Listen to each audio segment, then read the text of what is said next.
Hello, everyone. This is Jeffrey Geisner for the Obligations of Memory podcast network for the Jewish Culture and Holocaust Remembrance Group on Facebook, YouTube, and Spotify.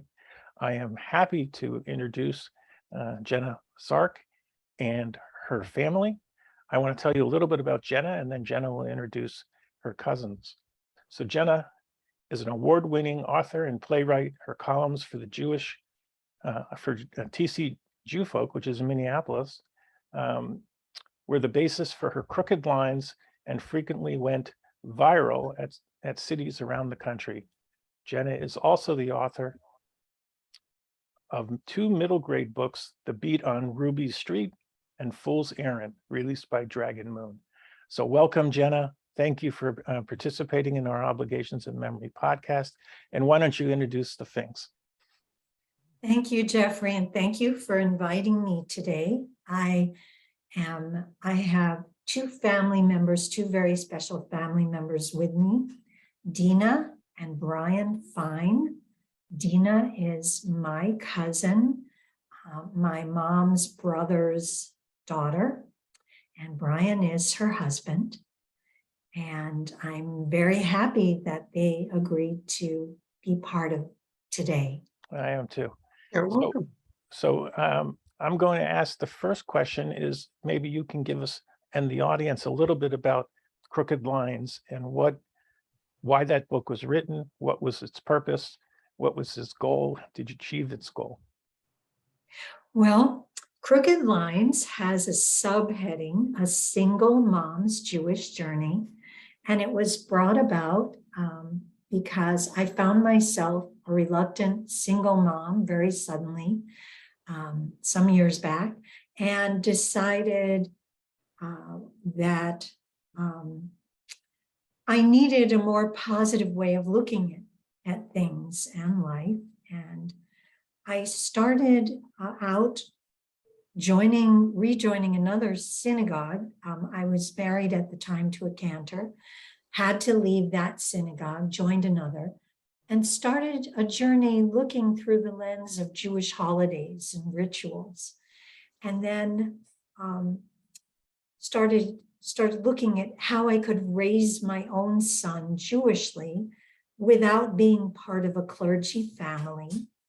And after that, actually, there came a point where I remarried someone who was of a different faith.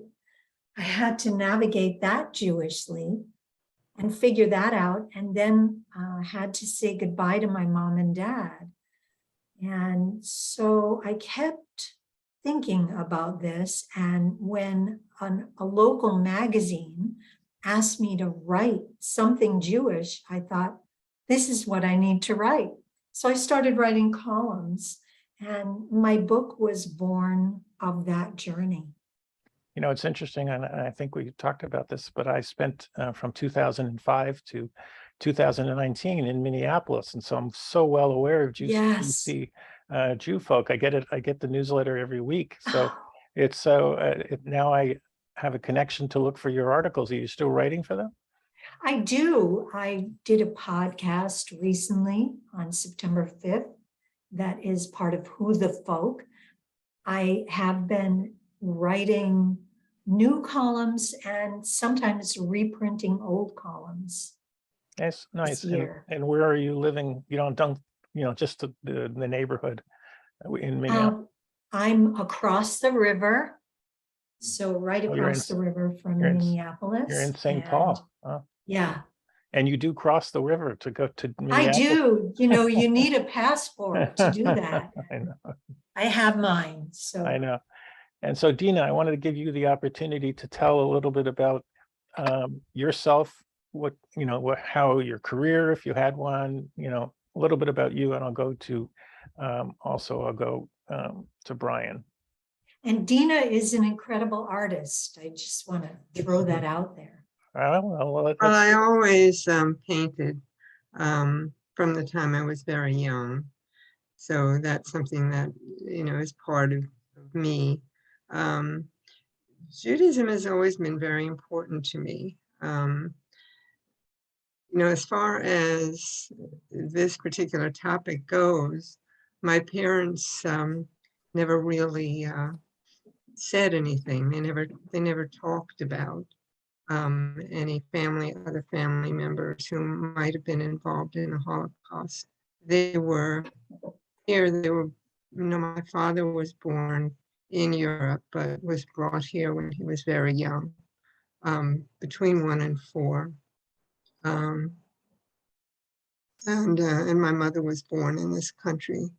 So, they never really talked about it. I got most of what I understood as a young girl from the books that I read, and it's an interesting story. They didn't talk much about things, but they left books around the house that they thought I would read, which I did.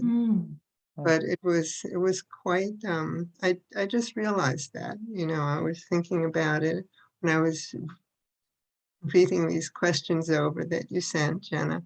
And I just realized that that's what they did. And it was probably deliberate. I never really thought about it before.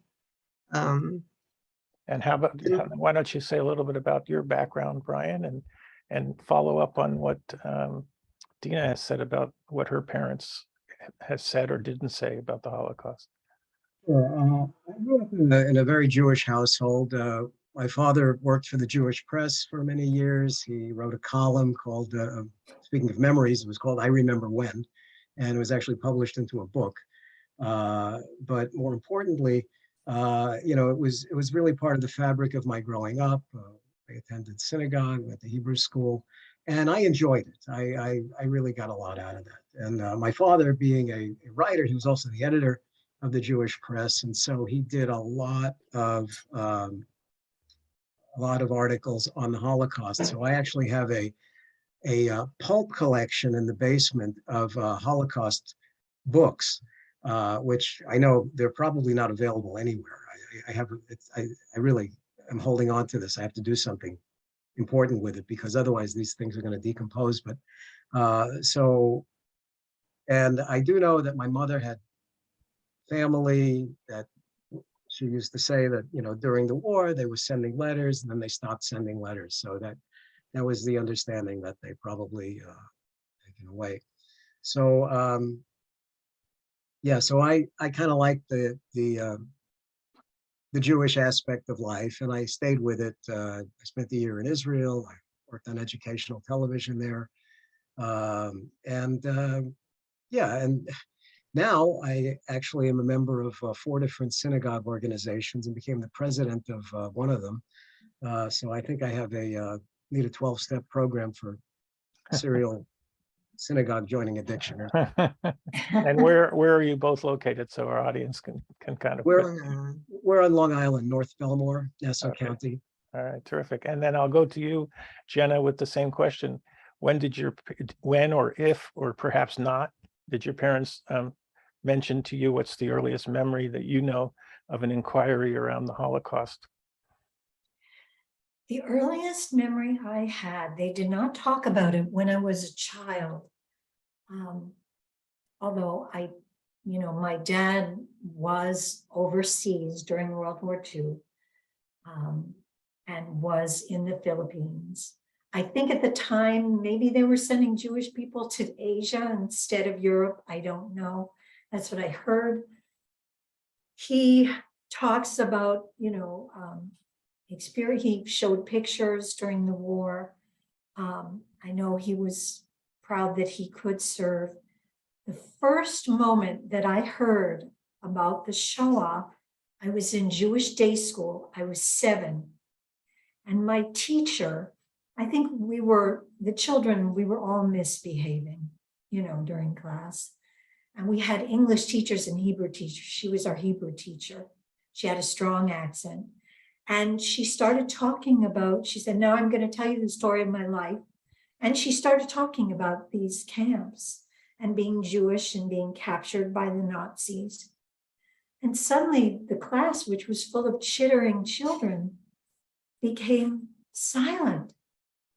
And we were listening to this horror story about she and her sisters eating grass because that was all there was. And marking them with the tattoos and losing her parents, and she was crying. Do you know which camp they were talking about? No, Okay. I mean, I was 7 and Okay. my memory is good about some things and not That's all right. so much about others. But I never forgot it. I mean, it was just astonishing. And so I went home and then I talked to my parents about it. And I remember saying, my teacher said this happened. And my mom said, yes, it happened. And we don't talk about it much, but it was a terrible thing. My dad came home late. A lot of times I was in bed when he came home. But I think they carried, I think all Jewish people, whether our experience is direct or not, we carry this trauma. It's been passed down. I think my parents had a lifelong fear of people that weren't Jewish. And I know when I married and I talked about my in-laws, my dad mentioned something like that. We don't know them and I'm scared of these people. And it broke my heart, you know. And this was your second marriage, right? Yes. Okay. So you tickled us with a little bit about your father and working in the war. So why don't you I think you have much more to say in that topic. So I'll help you, but I'm not a historian by any means on the show, but there were many Jews, maybe 20,000 Jews who got forged passports or identity papers by Sukahara from Japan, and also Jan Schwartendijk from the Netherlands, who was actually a semi-politician who was working in Germany, and they got these transfer passage to Shanghai. And there are a number of really good movies, and I'm a big Holocaust movie buff, because my parents were unlike you. My parents were survivors, both of them. And they never spoke to us at all. It was, my father was from Berlin, my mother was from Czechoslovakia. In 1944, the whole family was deported to Auschwitz, and 3 sisters survived, and her father, she lost her mother and her baby sister on the first day from gas.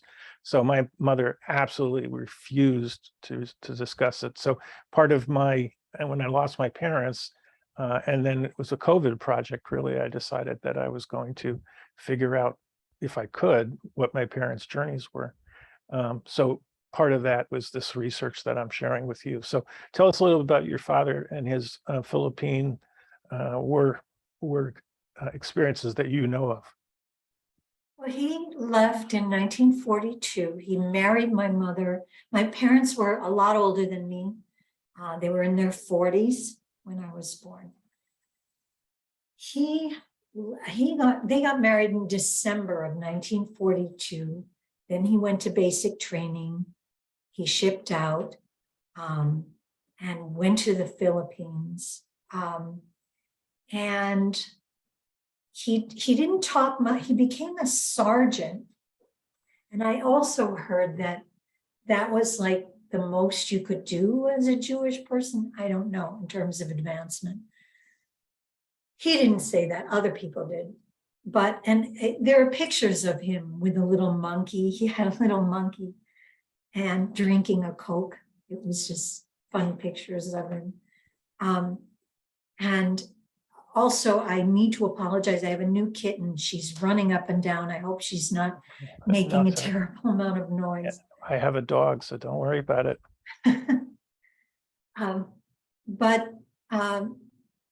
The thing that he talks most about was in 1945, and he was about to be sent into a part of the country, into Japan, where he would certainly not, the likelihood of him surviving was extremely small.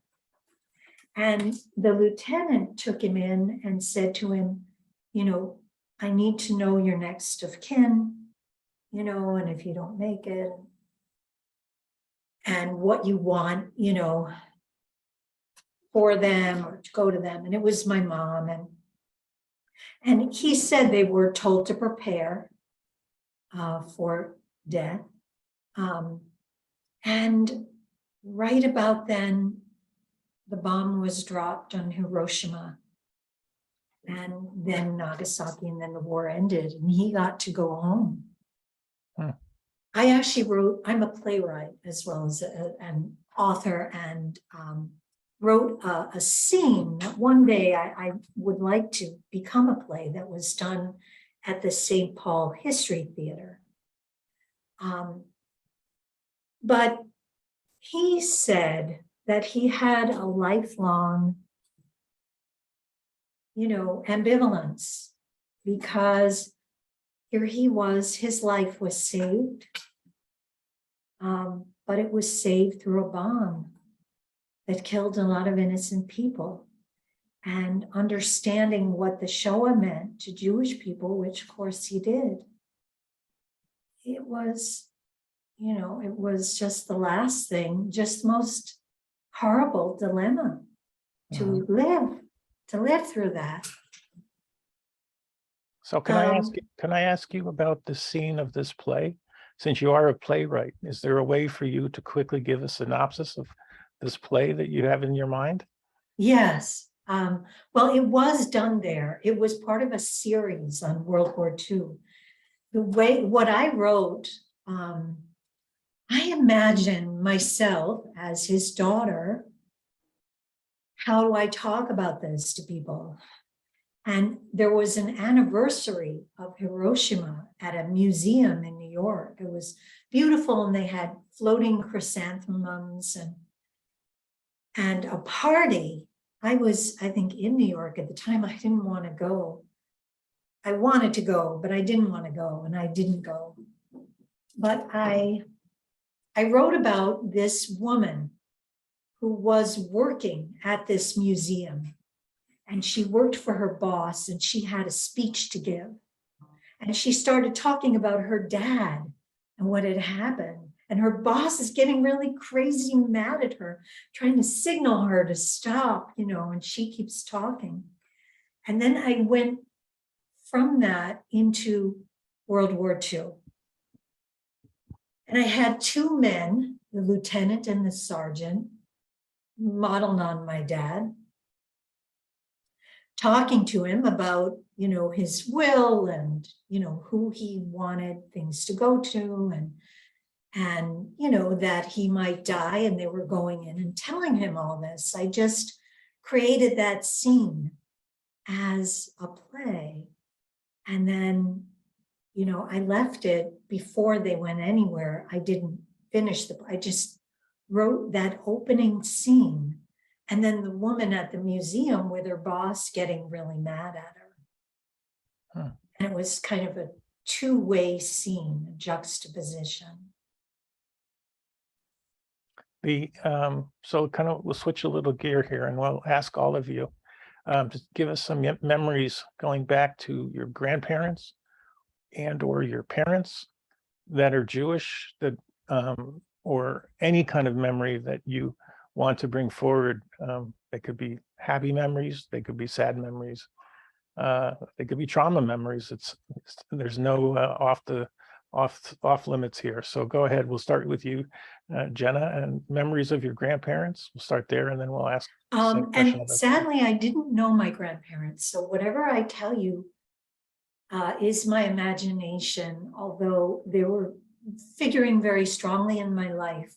On my paternal side, my father's father, and I write about this in my book, he was growing up in Russia, in Latvia, and he was about to be drafted into the army. And apparently the Tsar's army at that time kept Jewish people for 25 years or so, fighting in the Red Army.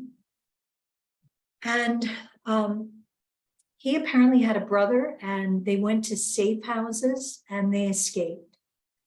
And they came here.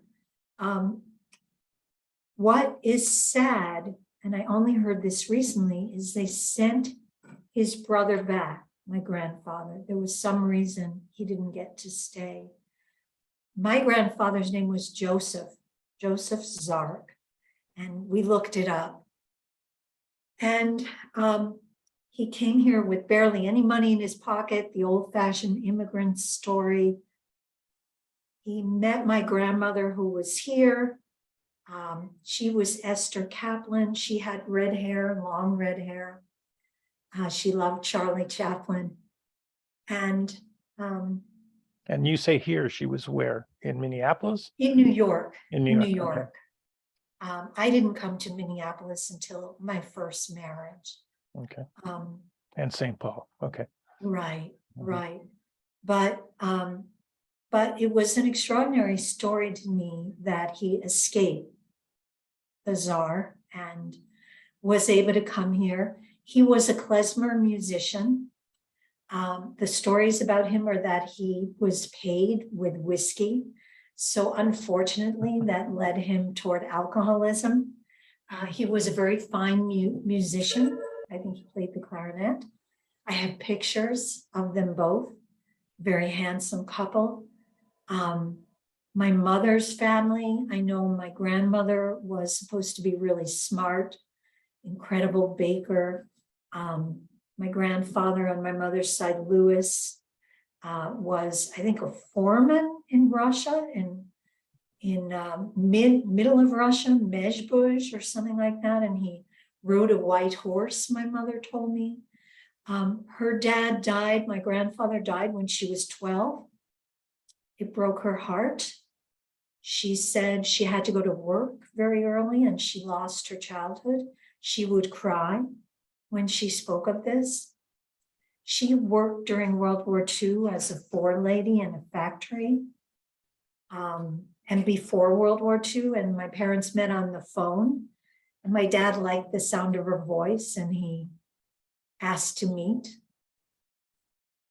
And when they met, he said he fell in love with her immediately. She was so beautiful. That's what he told me. So the stories that I have about my grandparents are extremely precious to me because I didn't get to meet them. Okay. So let me ask Dina the same question, and then I'll go to you, Brian. As Jenna said, I never knew my grandparents.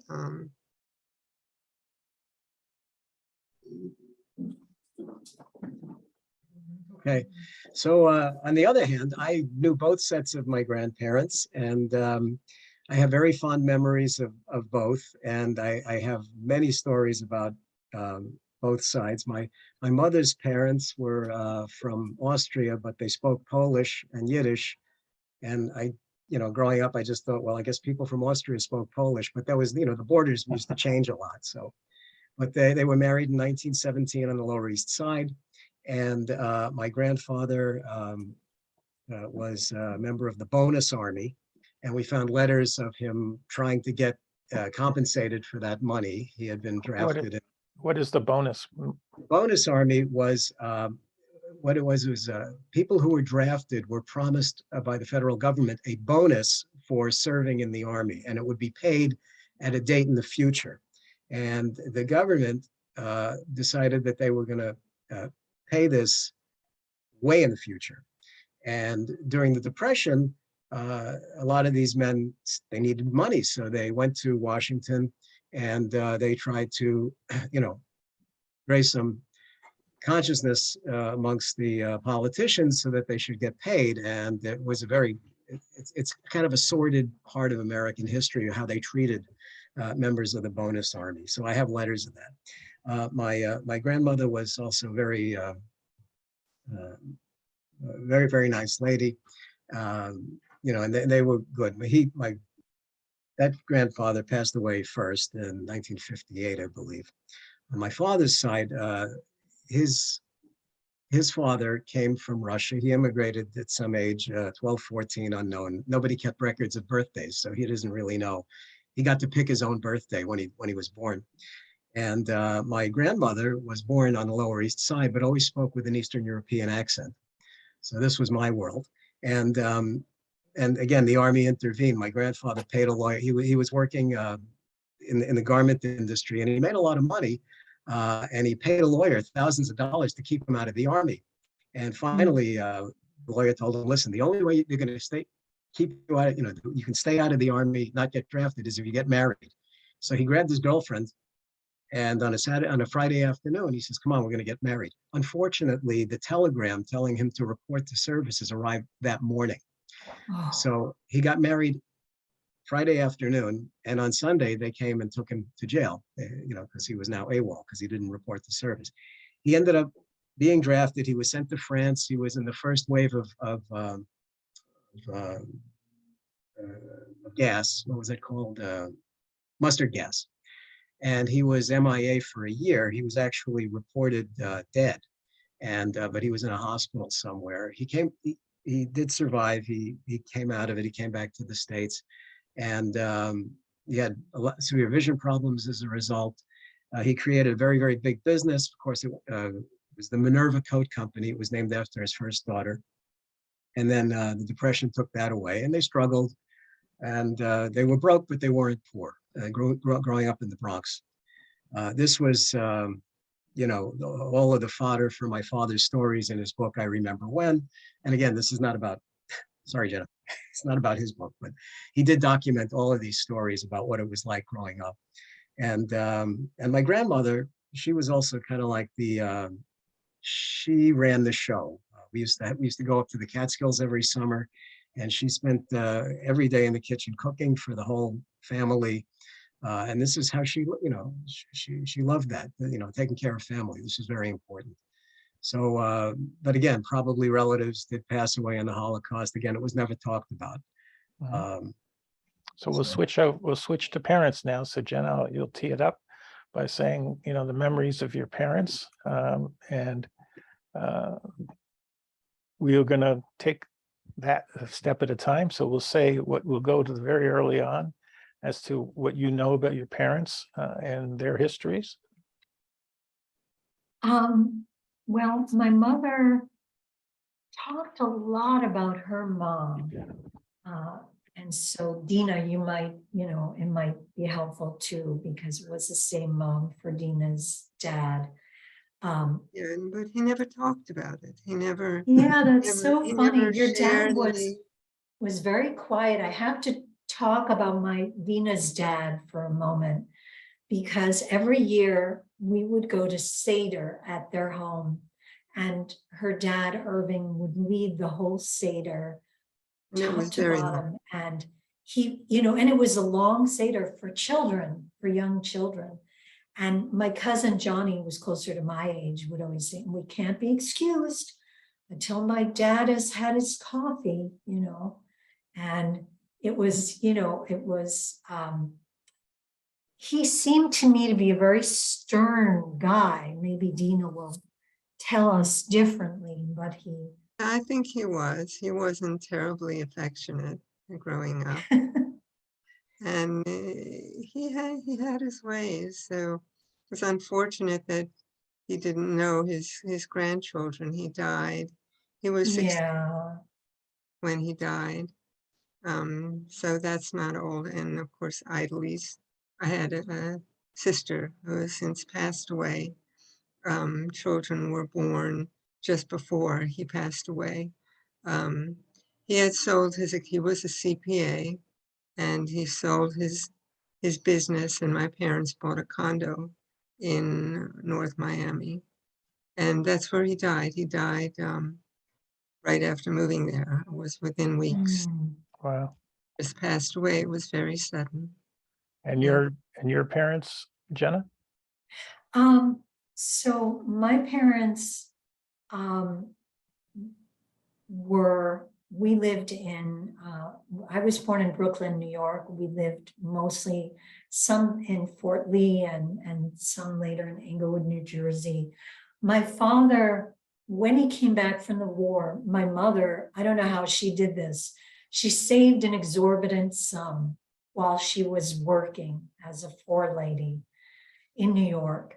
And And what she is saved what is a $10,000. what is a floor lady? A forelady, like a foreman, but a forelady is Okay. what she would call it. You know, in charge of all the work that was going on as manager. So she saved this money, which then was a great deal. And she asked my father about going into business. She thought that was the way to make money. And they opened an appliance store called the Royal Mart when Where? it was in Jersey City.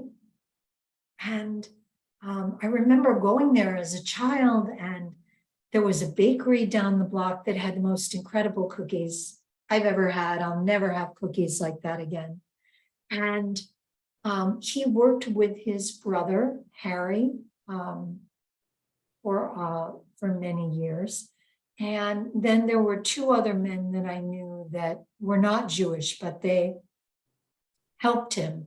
I don't know why they were all connected, but he must have paid them to work at certain times of the year, like Christmas was very busy.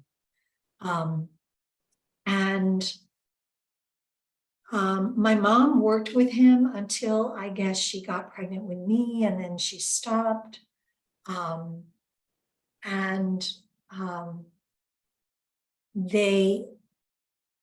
I just remember the store was very much at the center of my dad's life. He came home late. She had dinner ready. It was a very traditional marriage in some ways, although my mom was larger than life. She was the kind of character you write about as a playwright, and I have. She was, very, you didn't forget her when you met her. So give us some characteristics that are larger than life. So I'm sorry, you asking me? Yes, I'm saying when you say she was larger than life, what are the sound bites that you can immediately hear? Her laugh was loud. She would burst into song easily. She would sing the whole song, not just a part of the song. If she got mad at you, you knew it, and you ran and hid. and she had very strong, passionate beliefs. Her friends said to me she was the best friend ever. She would really stick up for you and be loyal to you. Her jewelry was large. It wasn't like, where you would wear a little, like I wear small earrings and little pendants, big, large pieces. And she had her dresses made. She was more overweight.